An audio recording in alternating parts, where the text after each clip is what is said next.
Hello, everyone. Welcome to Mindfulness Monday, June 6th. Boy, what a weekend we had. I hope everyone had a nice or eventful, under the circumstances, July 4th. It was rather different for us here in LA with our beaches closed. I think most beaches are closed at this point, or were for 4th of July weekend, and probably opening today with a lot less people there, I'm assuming. And, it was so interesting. But what I could see from my backyard here in Los Angeles, that even during these unprecedented times, people still manage to light up the sky with fireworks. Yes. It just goes to show you that you cannot keep the human spirit down. I really got that when I saw that people were still wanting to celebrate, they were being exuberant, and they weren't letting the whole idea of July 4th being unlike anything we've ever experienced before really sort of put the kibosh on it, if you will. So I was happy to see that. I think that definitely says a lot about our spirit. Again, it just cannot be put down, put out. We have this vibrancy about us that no matter what, it will prevail. So that's great to know about us. I find it interesting that during this time in isolation due to COVID-19, we've really discovered a lot about ourselves. Just when you think you know everything about your personality and your character, you suddenly find out more about yourself. When you're in these unusual circumstances, and you might find out that maybe you're stronger than you thought you were, or more resilient, or perhaps more adaptable to change during these times. Or conversely, maybe you have found yourself to be more vulnerable or more sensitive, or maybe even feeling more compassionate than you've ever felt before. Our personalities have different characteristics, qualities, and traits, and a lot more than we might even know about ourselves, which brings me to what we're going to be talking about today. We're going to be focusing on the introverted personality, specifically in the area of leadership, which brings me to my very special guest, Jennifer Kahnweiler. Let me tell you a little bit about Jennifer.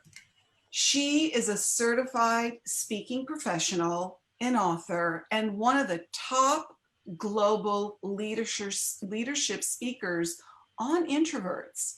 She is hailed as a champion for introverts, which I love, who helps organizations, teams, and individuals with understanding introverts.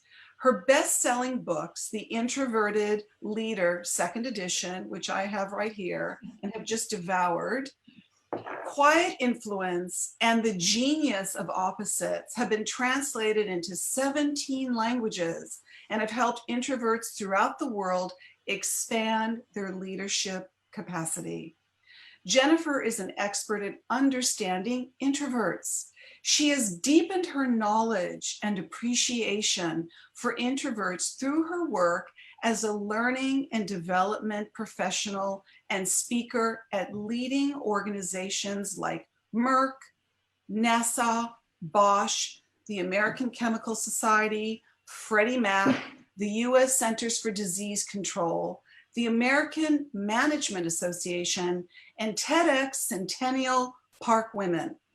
Jennifer has been invited to deliver keynote speeches and seminars from Spain to Singapore. She has also been featured in Fortune, Forbes, Time Magazine, the New York Times, and the Wall Street Journal. Jennifer serves as Vice President of the National Speakers Association of Georgia and is on the advisory board of Becoming a Welder. She derives joy from being a mom and grandmother, and by serving as a mentor to many professional women. She is a native New Yorker and now calls Atlanta, Georgia home. For more on Jennifer, go to jenniferkahnweiler.com. Welcome, Jennifer, to Mindfulness Monday. Oh, it's a pleasure and an honor to be here with you over the many miles. Yes, the many miles. It is so exciting to have you, and I am so excited to talk to you about your book, The Introverted Leader, And there's so much about it that I found fascinating. But I have to Mhm. start off by saying to you that I found it very interesting that you're married to an introvert and Yes. I'm married to an extrovert. And I love that you said in your book that your husband taught you how to appreciate the values of quiet reflection, listening, Mhm. and simply slowing down, which are the very things I've taught my husband, including mindfulness and meditation. So we have that in common, but Yes, we do. we're on the opposite side of what we taught each other. And our Right. That's interesting. yeah, Yeah. so that was really, really interesting to Yeah, know. well, a lot of times, or I find that, I work in the space of, as you mentioned, organizations. And when I talk with groups or individuals, the part that resonates oftentimes is my husband or my child, or my mother or father who are different than me. And so understanding who we are, in those more intimate relationships, I think really helps us when we go out into the working world as well. I do too, because invariably, whether it's our Yeah. partners, that are very Hmm. opposite us, and, that Yes. could be, the reason why sometimes people are attracted because they're so Hmm. different from one another and they have a lot to learn from each other. Not to say that you can't be attracted or end up with a partner that's exactly your personality type, meaning extroverts and extroverts and introverts and introverts. But in the area of children, absolutely, I think it's very interesting to know that our children can be very different than either one of the parents. Hmm. And that to me really brings up the idea of acceptance, that the difference is really something that we have to acknowledge in each other. It's very important. Well, and so I'm so glad you brought up the children because that's one of the positives, I think, out of many that are coming through now in what I call the introvert revolution, where we're having more awareness just in the general zeitgeist or in the consciousness of people of just that there is an, introvert term. Like people like you and me, right? We knew about, and I see you had Carl Jung above you there. I think I see a Well, I'm a picture. Jungian. I'm a total Oh, Jungian. there you go. Okay, so we were in that world, but the Yes. general population, who weren't coaches and counselors and didn't know about this, and now that more people do,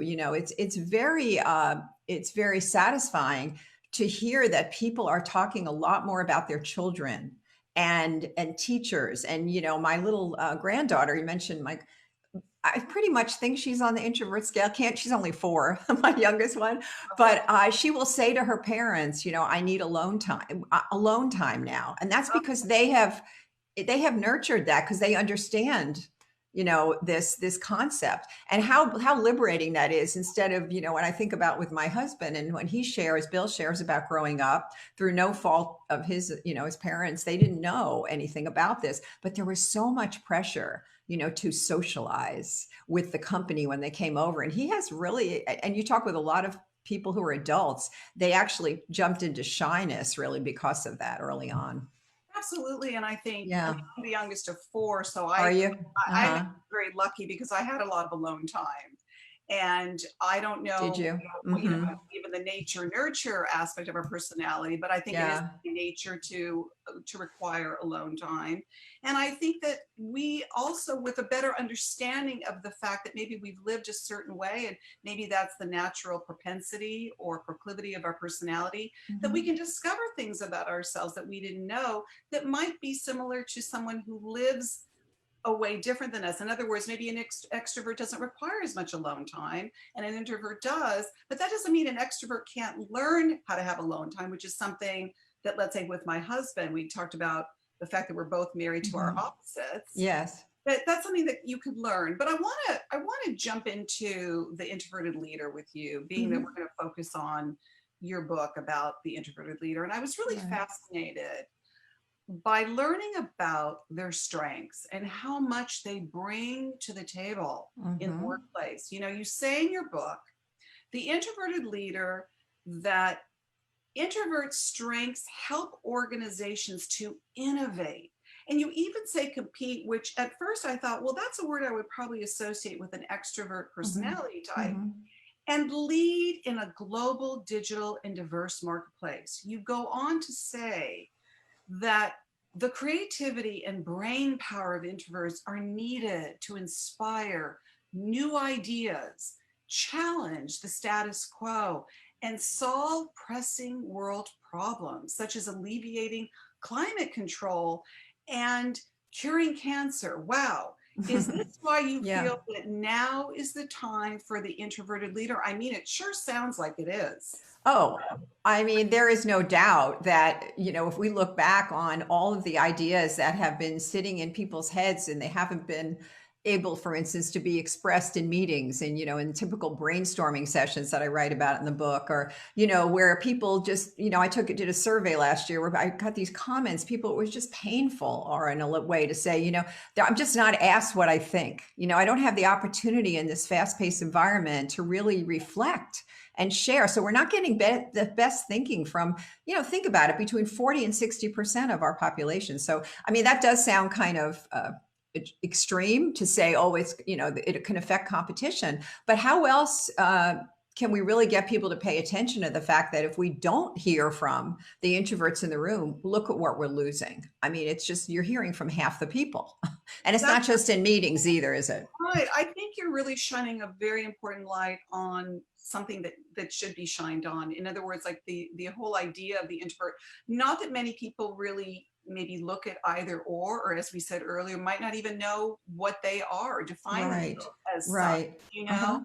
But I do think, I mean, I was really taken when I read Daniel Pink's book, A Whole New Mind. Yes, I The love that book. whole notion of the right brain versus the left brain, not versus, Hmm. but that, it was illuminating to know that that education is taught towards, left Left brain brain. thinking. Right. I really see that even something in what you're proposing about the importance of really recognizing how valuable the introvert is, and especially in the role of leadership. I think that's a very important thing to shine a light on right now. Well, totally. And I'd like to talk to you more about what you said in the beginning too, about the time, how we're getting in touch now with ourselves. And I think this is a positive side of this whole equation.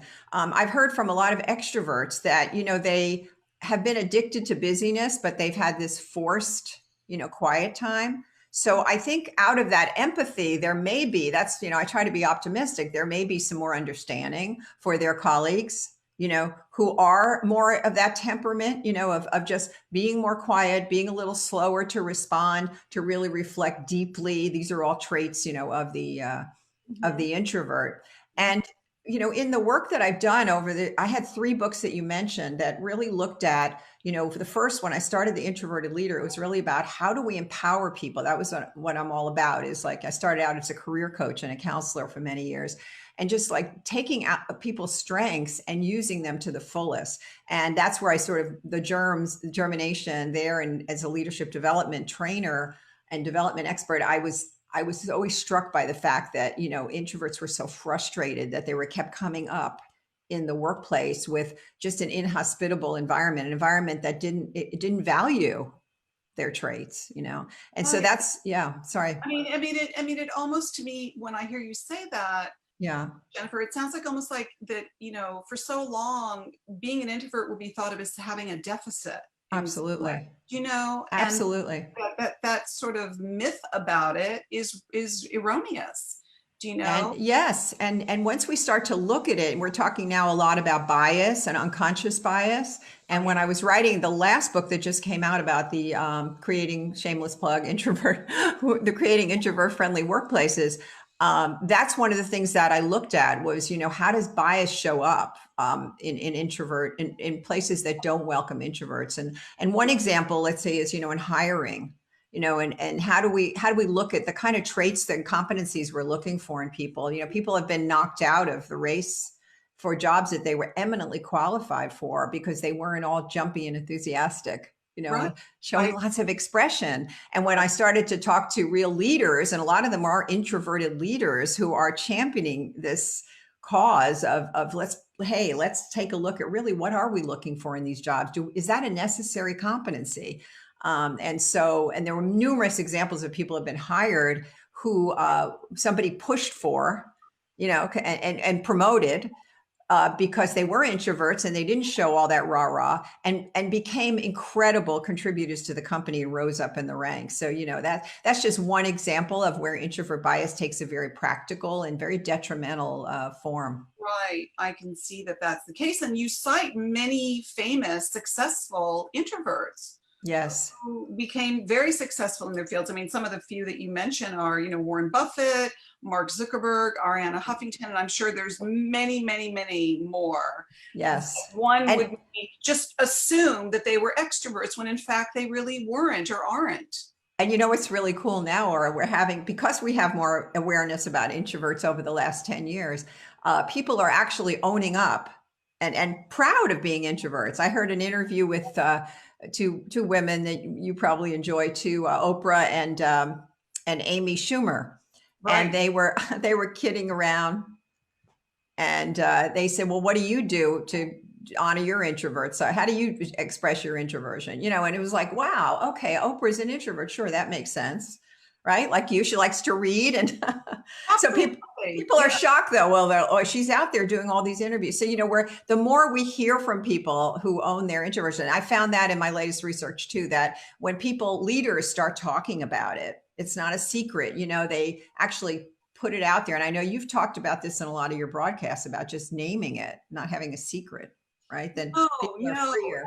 Absolutely. And what's interesting about the whole idea of who would we assume is an introvert versus an extrovert, and some people are good actors as well. They can put on a front, a persona, an image of themselves, but behind closed doors there's a whole lot different stuff going on. I mean, I remember I was an actress for 10 years, and I remember when I would hear stories of some of the most famous actors going back to Laurence Olivier, that there were rumors that they would vomit before a performance, right? Or they suffered from deep anxiety.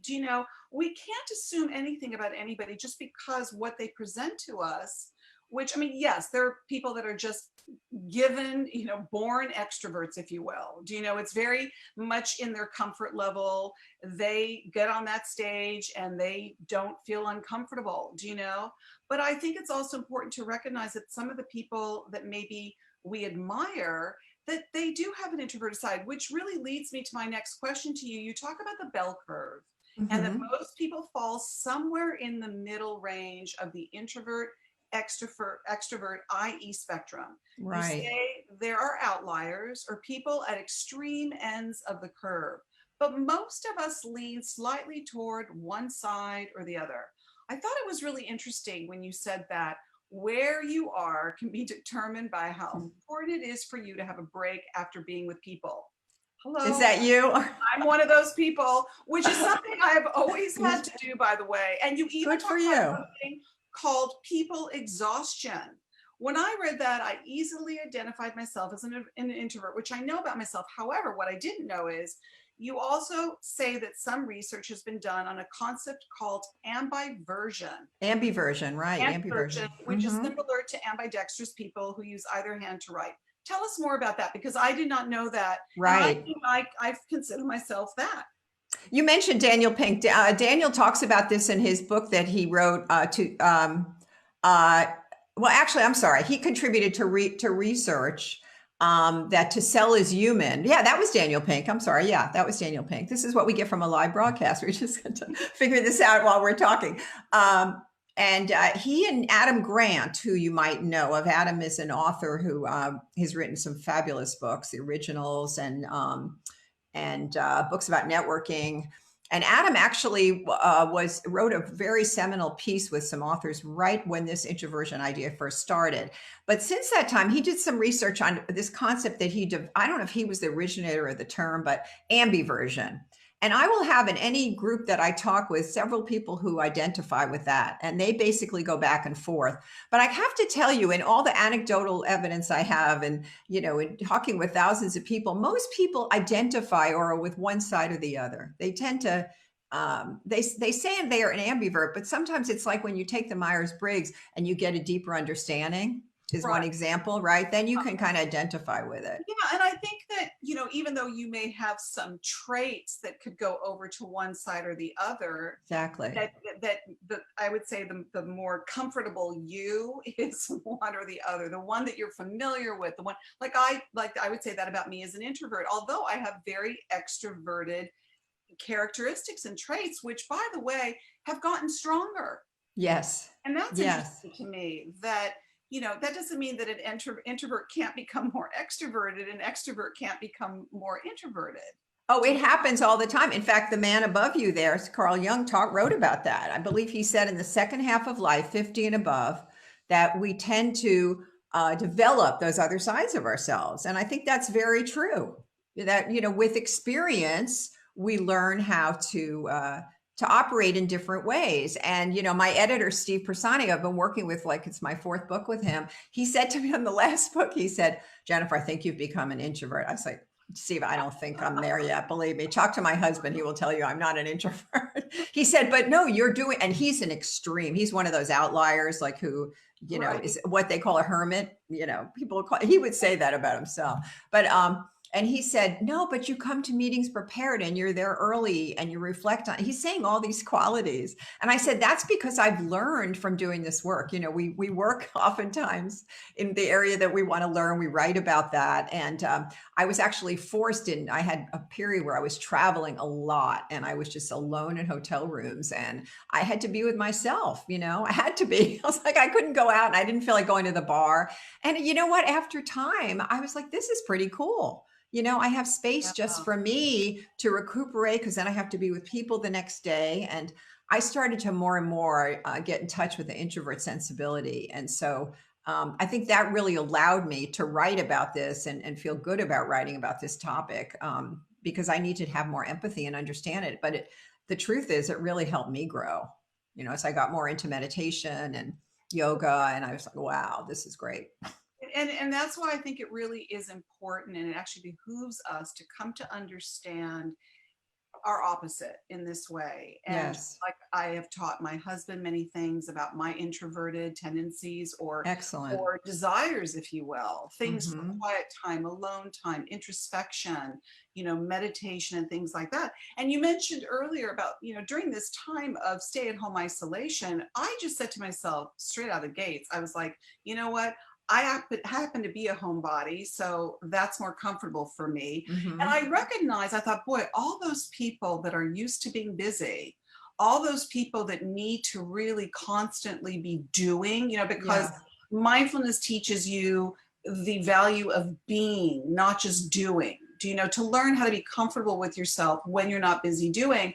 I Mhm. recognize that it was probably the most challenging for that personality type, if you will, for people that are used to being busy. Not to say that introverts can't be dependent on distraction as well. And we are very dependent on a lot of distraction during these times. But I felt that this stay-at-home isolation period really was a time for personal transformation. Yes. Really Oh. giving us pause, giving us Mhm. time. So I would think that for people that are very extroverted or not as comfortable staying at home, not being busy, not being distracted, I hope they've used this time wisely to really learn these new ways of being, Mhm. the beingness, and not, the doing they seem to do just fine with. But it gives them the opportunity to learn how to be comfortable in your beingness and Yes. not to undervalue doing. But we must strike the balance. We really need to learn that. Well, one thing I was, you talk about what we've learned, and I am really glad that I've had yoga and I've had a practice of meditation and I've had the other tools, to calm myself down and to deal with it. So it would be very difficult not to, but during the pandemic to not have that, and I think also the ability to connect with other people. I think Yeah. that's been really cool to be able to have phone calls of some length. And introverts, don't, you can tell me, they don't typically like the phone, but I think it's also been a chance to go deeper with It is some of them, such, it has been right? such absolutely a chance to go deeper, a chance to feel more comfortable going within, which is not everybody's comfort zone. Yes. Right. The inner journey is not comfortable, and I think it comes more naturally for the introvert. I want to also talk about the difference between shyness and introversion, because I think Hmm. people just assume or might assume that introverts are basically shy, and that isn't necessarily so, according to your No, book. no, Talk to us not about that. not at all. Shyness is really has to do more or with psychological social anxiety that is not that you can overcome shyness. Can work on it, but it's typically more of like you actually can be a clinical problem that you need to work on. And many introverts are shy, but there are extroverts who are shy too. People are always surprised at that. They say I'm a shy extrovert. So shyness creates a problem. Introversion is just how you're wired. It's not inherently a problem. Many children, I mentioned my husband before, and other people I've talked to when they reflect about their childhoods, they talk about being singled out in class for being shy or being critiqued by teachers, that they didn't speak up and that kind of thing. And it kind of led to a lack of confidence and affected their self-esteem. And then it kind of was interwoven with the fact that they were introverted. So they really were very negative when they talked to me about their introversion. Like I would do a Myers-Briggs back when I was had a practice, and we would talk about it, and I would try to be very, positive about all these traits. And that was a clue to me too, that this has a real pejorative bias meaning in our society, and they were Absolutely. like, they'd say, I can't tell you all the people who said, I want to become an extrovert. And I was like, no, you don't. Yeah. Don't. It's Yes. exhausting. Well, I mean, you don't have to become the entire No, package. no. You can learn how to be more comfortable in being extroverted or putting yourself out or being proactive. You talk about children. I do believe that's so. Children are made to feel very inferior. There's a lot of bullying that goes on. And if a child is a natural introvert, do you know, Mhm. it's, I think it's hard for them in childhood because Yes. kids can be very judgmental and they can bully, as we know. And I think some of that, what I've found with my work in the area of my Says Who method, which is a questioning method from my first book of questioning negative and fear-based thoughts, that a lot Mhm. of the core beliefs that we have about ourselves were formed in childhood and are carried into adulthood. So for somebody who was made fun of or bullied because they were just a natural by nature introvert, it's interesting to see what's carried over into adulthood, Yes. that there's still insecurity or Yes. being apologetic for your personality type. Do you know what I mean? Which I think Absolutely. is sad, that someone would feel that they would have to feel forced to be a Mhm. certain way that's not really natural or congruent to who they really are. Well, that's why I find this work so rewarding and why I keep writing about it and speaking about it, because the feedback that I get, and I'm sure, or you feel this when you get your, people, you've said some things or you've challenged some thinking, some traditional thinking, and then you hear from people about how it's really shifted their idea of who they are. I mean, that's, how can you not keep working in that area if you're getting such gratifying enlightenment, awareness from people just by making people aware? That's really, my dad was very big on us, both my parents, about making a difference. And like, I feel like this makes a difference for me, and getting people to Yeah, see what's the possibility that who you are just as you are, and you can develop and you can enhance who you are consciously and intentionally. right. Of course, you're working in a workplace that's still probably type A and still has a lot of, extroverted expectations, but you can also be a change agent. You can change yourself, but also you can influence the environment that you're in and change the culture. Absolutely. And I really do think that it's a time again for people to become much more aware about themselves and also Mhm. the ways in which they can grow. And it's interesting to me because I've heard so many people say things, and I think this is part of how it impacts adulthood. You'll hear someone say to somebody, let's say, who's extroverted and they're an introvert, like, "Oh, I'm not good at that. You're good at that. You're a people person. Oh, no, you're much Mhm. more comfortable doing that." And in a way, even though you may feel that about yourself, it can turn into self-deprecation. It can turn into people like, no, no, no, no, I'm not that, or I'm not good at that, but you're better at that because you're an extrovert. Mhm. So I And then think, the problem, oh, I'm sorry, I didn't mean to cut no, you no, I off. think that's Extroverts do that, by the way. We jump in. No, I should. Did you finish what you were saying? well, then I must be a part extrovert too because I jump in. No, but talk about that because you can see it I always feel a little bit bad for people that feel they have to be apologetic I for the agree. fact that they're not as extroverted as maybe a friend or a coworker or somebody that they admire. A couple of responses to that. Well, in the book, I have a framework that you probably saw kind of makes up the meat of the book. Every one of my books has a kind of a model. And this model is the 4 Ps that you probably saw. That was literally going to be my Oh, question. your next question. I'm sorry. I'm ahead of you. I'm like, No, but that's okay because we can make that. But really quickly before we get into that, Jennifer, I just want okay, to ask you, sure. why is it hard for introverts to self-promote, and why don't they like to talk about their accomplishments? You call it the undersell, which is Yeah. one of the top challenges for the introvert. And then I'm going to let you just give us a crash course in the 4 Ps. Okay. Well, I was going to relate the 4 Ps to your last question while that was still in my mind, but I can come back to that. So why is it hard? Why is it hard for introverts to? Well, first of all, introverts are very humble, and these are generalizations, but humble and calm, and don't talk. They're not verbally expressing their accomplishments, and so again, I look at an organizational culture or any kind of a workplace, out of sight, out of mind kind of thing. If you're not talking about what you're doing, and it doesn't mean necessarily bragging about it, but just kind of updating people verbally, then it's sort of like people sort of don't pay attention to you. Now, the way introverts deal with introverted leaders or ones who have really tap into their strength is they will be conscious about sharing their accomplishments, very like planning what they're actually going to even say to their boss or their teammates about what's been going on. They initiate that. They write up updates and send it. They do things that are more comfortable writing and that sort of thing. So there are ways to deal with that. But I think a lot of it has to do with, it's just down in the South, they say, don't brag on yourself.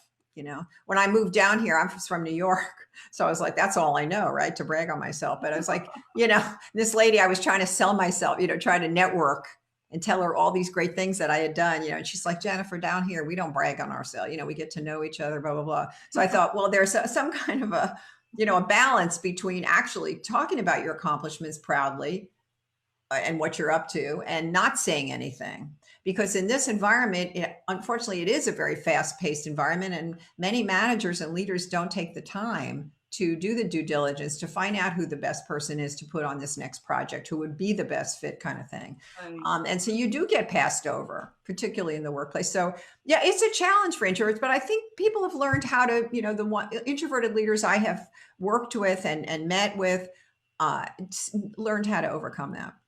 They have for the most part, and that you can strike a balance between it's okay to talk about what you're doing, what your accomplishments are. And as an Right. introvert, you're naturally, I think, a natural good listener. So I think, you don't have to take center stage and just talk about your accomplishments, but that it's okay to share about your accomplishments as well as being interested in someone else's. Exactly. It's a balance. It's a balance. And that's another challenge introverts have is like in the networking situation when they're talking to people, it's like sort of sometimes becomes a one-sided conversation. So one of the things I work with them on is just how can you use your strength of preparation, right? To kind of think of a few agenda items and things you could talk about. And just having that preparation, you can tell me, or doesn't that help? Isn't that like a gold for introverts to know what's happening? Absolutely. Yeah. And I think there's a preparedness, at least I can speak, for myself personally. Yeah. Wanting to be prepared so that I can be very present with whatever that I'm going to be doing. So it might be more internalized, it's again, and then it's presented as opposed to thou protesteth too much, and you're overly talking about all the things that you're going to do, and then you do them. So again, I do believe that sometimes being more methodical, even if it's planning quietly, so that you can be very well prepared and show up, if you will, very prepared and very present with the very thing you want to do in a professional milieu. Do you know? And that exactly. And that's what people love, really respect. That's one of the things that they cite over and over again, that introverted leaders are prepared. Like when they speak or they have weigh in on a topic, what they're saying is well thought out. It's not just winging it, like extroverts tend to do. Not that their ideas are all bad or anything, but they have ultimate respect because they get ultimate respect because of the fact that their words are less, but they're oftentimes more powerful. Right. But I think, and I definitely want to go to the 4 Ps, because I think that's so important, but it makes me think about something that I read in your book about the way they're judged and some of the names that are conjured up about them. Maybe you could tell us some of the things that people would call an introvert. Oh yeah. And I want to say Or you've already sorry. Oh, boring. Yeah. Boring. Tell us angry, mean, not very slow, unavailable or aloof, or there's different things that you described that I thought like, wow, they really get a bad rap. Those were words that introverts share that they're told. Like, why are you so unfriendly? And I will say that women in the workplace have even double bias with that, because, men can get away with it, a little bit. But women we're supposed to be smiling, and happy and talkative and making everybody feel good, right? Relationships. So if you're a woman, let's say, a woman engineer who's very serious and, you're not smiling a lot, you're thinking about a problem, like what's wrong with you, So it's not just women, but I mean, that's another lens to put on it. Yes. It's, again, going back to what we said earlier, the bias is very strong. Yeah. And hopefully this can really, again, shine a light on that. So let's talk about the 4 Ps process, which is for introverts who want to strengthen their role as a leader. So give our listeners, if you can, Jennifer, just an overview of the 4 Ps and maybe a few case examples of it. Okay. Well, you actually illustrated some. I was smiling as you were talking because you said preparation, and like I've done a lot of interviews, and for my new book, I'm doing a lot, and many people don't prepare. I mean, they basically use the questions I send them or whatever, but not you. I know you read this whole book. I know you did. I did. Right? My husband watched me as I was. So that's preparation. So, well, I'll go through the 4. So the first one is preparation. So you get ready for, whether it's an interview or a meeting or whatever you're doing in your leadership role, and you take the time to prepare whenever possible. That's when you're your best. It doesn't have to be a long time, but you take that quiet. Your husband was watching you in a corner, right? Highlighting. So that's it.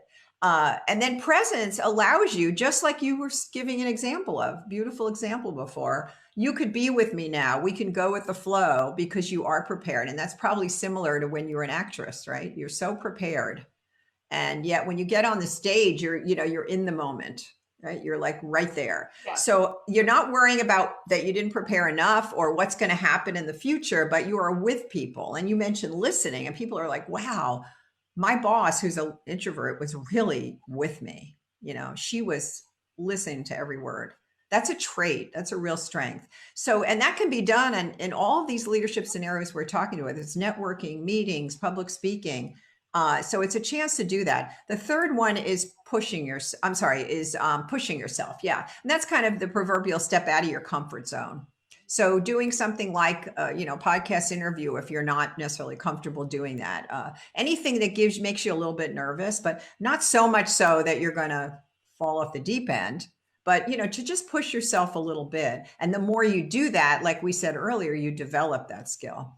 And then practice is the last one. And that's continuing to refine and get better at what you do.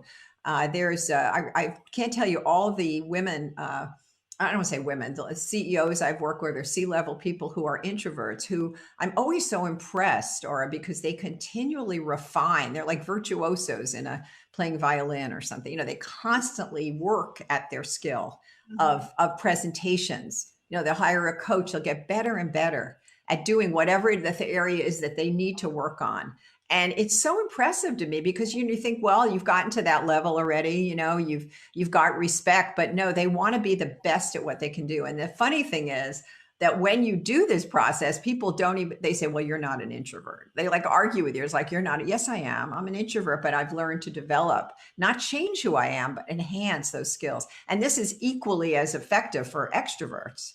too. I work with them on this I was too. going to ask you on the other side of that, how that Yeah. works for extroverts. I don't want to leave any extroverts out with. No, absolutely. So for extroverts, first of all, that's an asset for you to prepare. I mean, if you prepare, you will see the difference. I mean, You're so saying a lot of extroverts are they they can't don't prepare. they Yeah. can't wing it. They can go off the seat of their pants. Wing it. Right. Wing it. They're charismatic. They know how to pull in an audience pretty quickly by the fact that the confidence of their charisma. Do you know? Oh, So and right. And they can get, as my mother-in-law used to say, oh, you can get a tree to talk. They can get anybody to open up. But back to your example earlier about how the critical nature of preparation and like how, if an introvert, let's say, an extrovert allows himself 5-10 minutes between Zoom calls, they will see a difference. They tend to like that rush, that, oh, I'm so busy, right? Have you gotten that back? I'm so busy. Well, don't be so busy. Take some time to just sit at your desk or get up and go outside and look at a tree.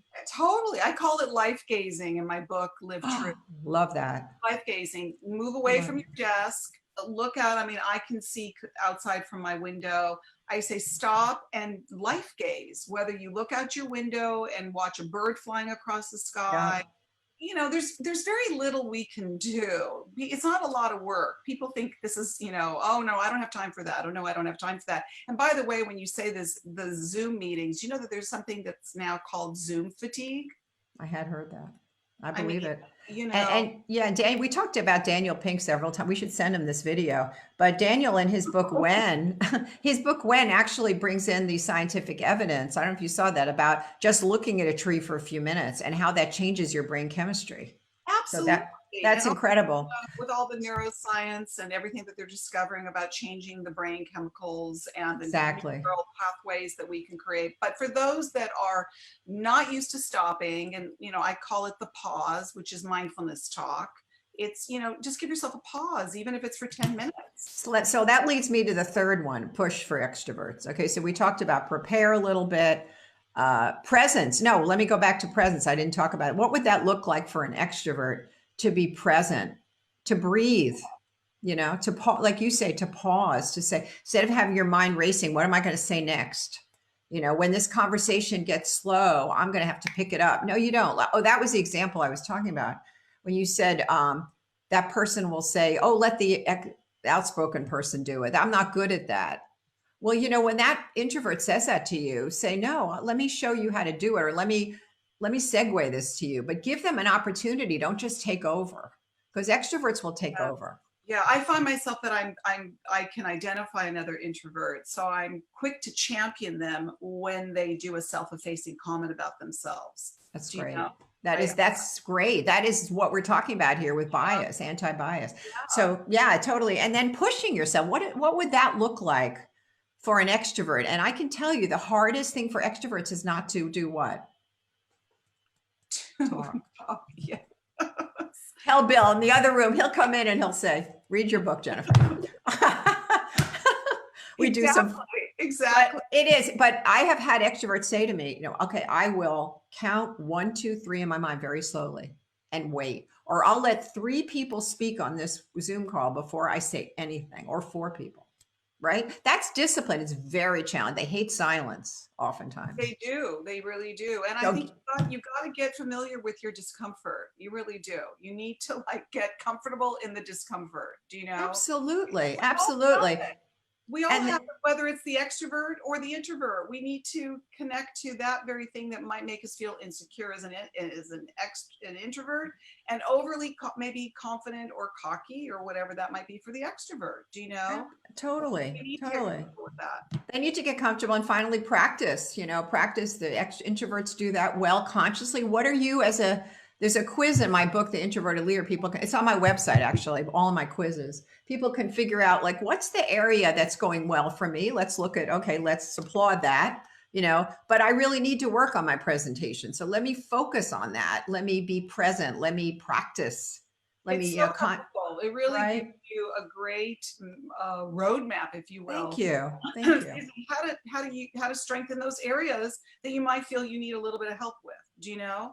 So it's so helpful, so Thank you so resourceful. much. I appreciate your comments on that.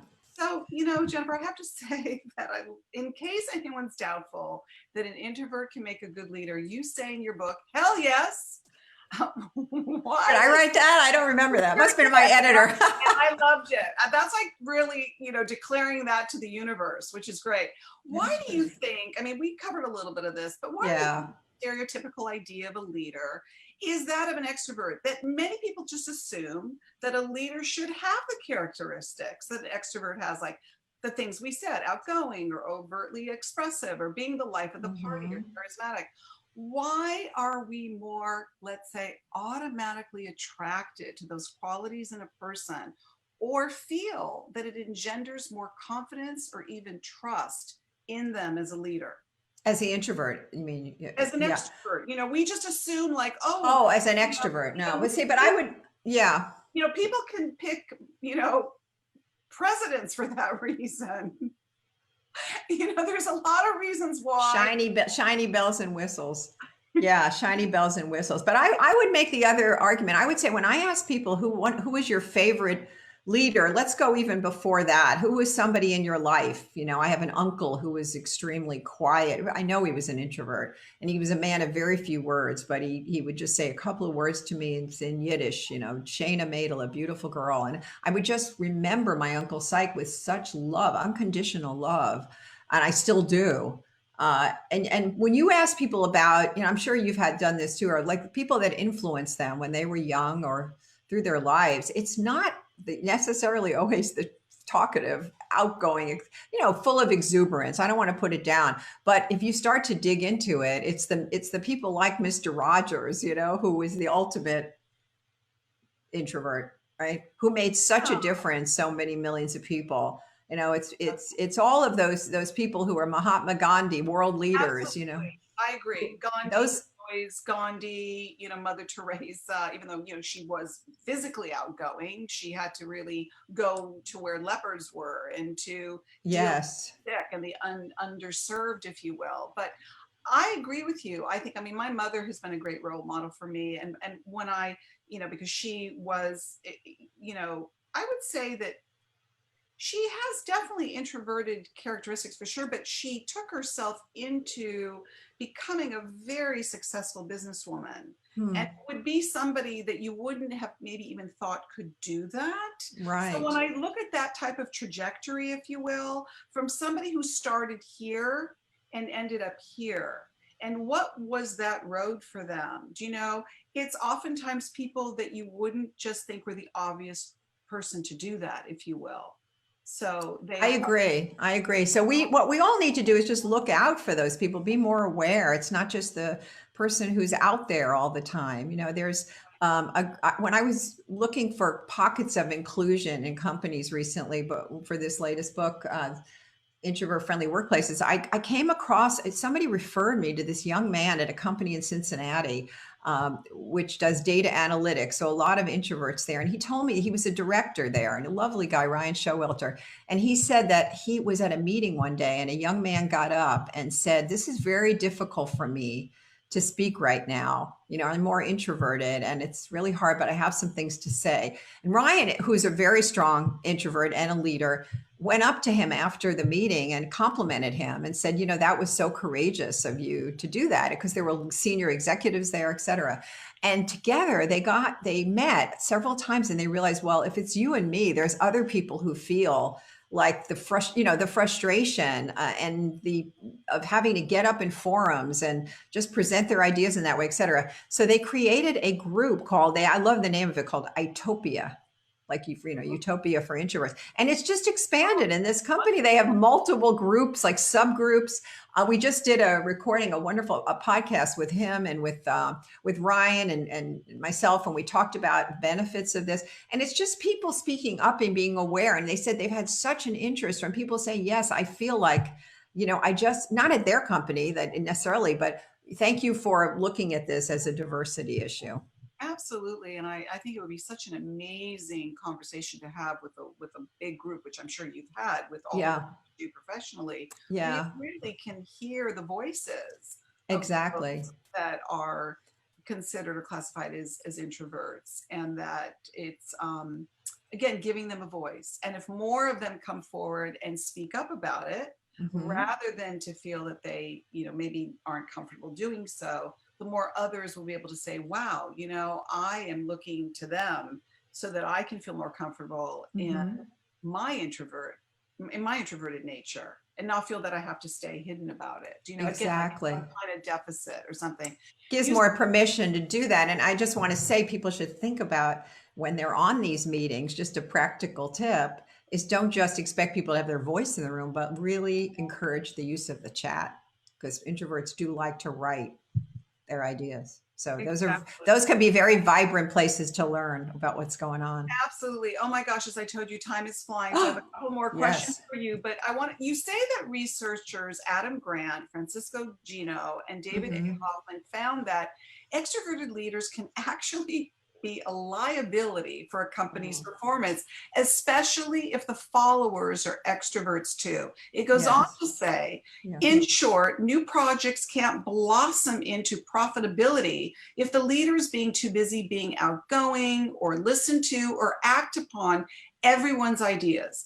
The introverted leader, the researchers say, is more likely to listen to and process the ideas of an eager team. It sounds to me like the introverted leader is someone who really keeps things in balance. Yes, absolutely. Absolutely. And that's the word we have to get out. We have to put more people we believe in and support them who are introverts into those positions where they can lead. And that's where we're headed. That's where I believe the movement is moving. Is there an upward mobile trajectory are you seeing the uptick in more introverts who are being hired? I think the Spanish say poco a poco, little by little, little by little. This book is showing what we focused on in there, or were pockets of inclusion. So this is not what do they say? Not a sprint, but a marathon. So it's really being looked at as another element, like neurodiversity, where you have characteristics like introversion kind of below the waterline that people don't necessarily always see. So where we're at now is what you've been bringing up a lot, is just making people aware. That's the first step. And that's another element of diversity and inclusion. So that's being talked about. And I'm very excited about the future. I think it's slow, but we're seeing leaders in companies lead the way. Incredible job of doing that, Jennifer. You also say that introverts, another thing that maybe introverts. Well, let me just interrupt for 1 second. I think we can all be allies, like you mentioned, like you and everyone out on this call. We can all speak up when we see that. I feel a simpatico to my fellow introvert for sure. You also say something that maybe introverts would not want to, speak of about themselves, is that they might last longer in their jobs. Talk to us a little bit about why maybe they have a longer lasting. Well, not so sure now at the client. I think I may have been referring. That's subject to change. Yeah, that could be subject to change. In terms of the changes that go, and I have to check and see where I said that. Was that in the context? I'm trying to remember the context that I wrote that in. But, that's okay. But I think just because they're not necessarily, they're going to stay in jobs and retain, because retention is an issue. They're going to stay in jobs if they're being recognized and valued. But I think you may lose. Here's the other flip side of that: you will lose introverts and never know why. People, because they won't speak up about their concerns the way extroverts do. As a mindfulness author and practitioner myself, I found a lot of similarities in the way you describe an introverted leader to how I would describe someone who practices mindfulness. Things like being a good listener, being introspective, knowing yourself, having self-awareness, the ability to reflect and to go within. An introverted leader is someone who seems very conscious and self-aware, but also aware of others and their needs, which I feel are very important attributes to have, not only as a human being, but definitely the kind of qualities I would want in a leader. And I would think most people would. Do you see that similarity in mindfulness and the introvert? I love the synergy that you're bringing into this. And that's why I was so excited to talk to you today. I believe so. I believe introverts are reflective, deeply reflective.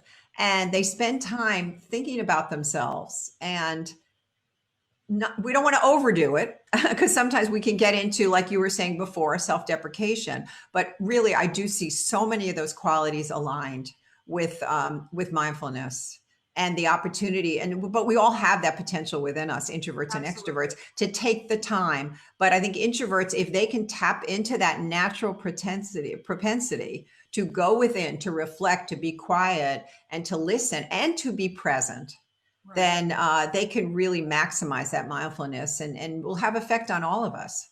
Absolutely. I just think that, as I read your book, I thought it's almost like it's a natural way of Absolutely. being for the introvert, and perhaps Yes. something that I always say mindfulness is a practice, it's a skill, it's a quality that each and every one of us has, but it Mm-hmm. needs to be developed. So I think that perhaps for an extrovert, that's something that they could work on.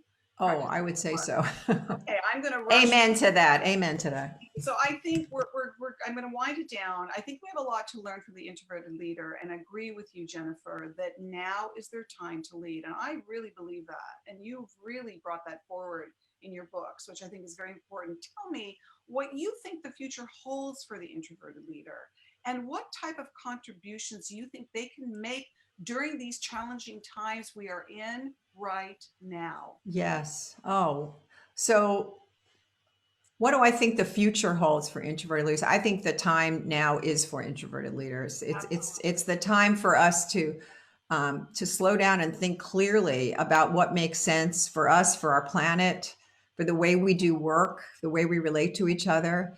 That deep thinking, that calmness in the midst of so many changes that we can't even anticipate, can only do us well. And so people that are introverted can spread that. They can lead from a place of not reaction or a but response, and a calm reason response. So I'm very, very excited about the future there. And the second part of your question I think, was how do you see that? I think you just answer it. the future. What comes to mind is like they're the calm in the storm, and things Yes. are very tumultuous right now. Things Yes. we're in a very Yes. challenging time historically, and I think actually the introvert, not to say that extroverts can't also contribute to the time that we're in, but I think that type of necessary introspection and sort of contemplative way of Mm-hmm. being Mm-hmm. a solution oriented person, Yes. part of the solution and not part of the problem. I think that's something that an introvert can really lend their um, expertise to, their natural tendencies, if you will. Mm-hmm. And I think it's needed There, now absolutely. more than ever. We So need we need you. we need you. We We need you definitely, more than ever, more yeah, than ever. I yeah, totally agree. And our workplaces and our world needs you. yeah, So now's the time to step up and absolutely. let Yes. us let you lead. Yes, beautifully well said, Jennifer. And so, as we come to an end, I want to thank you so much Oh, for my pleasure. shining a really bright light on the introverted leader and just really letting us know more about this valuable leader that I think, like you said, that their time has come. And your work is so magnificently committed to helping us Thank you. understand introverts better and also helping introverts expand their leadership capacity, which you do so beautifully in this book. And so I highly recommend for you listeners and viewers out there today to pick up any of Jennifer's books. You can know more about Jennifer at give us your website. JenniferKahnweiler.com. Yeah, I've got them up on the wall there. So Yeah, and I will also say that, right, I see that not only is this book, which is the first book I've read, and I intend on reading your other books, it's not only great for introverts, but I would say it's a must read for extroverts to learn about some of the unique and admirable qualities introverts have that makes them the valuable leaders that they are. So on that note, I want to thank you so much, Jennifer, for being my very special guest today. I learned a lot. Even as an introvert, I learned more about myself. Or maybe I'm what is it? Introvert. Yeah, I think you're introverted. But we'll talk. We'll talk later. And it was just, your questions were so incredibly provocative. And thank you for your audience and for you, Ora. It's really been a wonderful way to start a Monday, start the Yes, week with yes. mindfulness. Thank you. thank you again, Jennifer, for being here with me today. And to our listeners and our viewers, I hope this shined a light on you, be it that you're an introvert or an extrovert. There was a lot to get from my talk today with Jennifer. So until we meet again, from my heart to yours.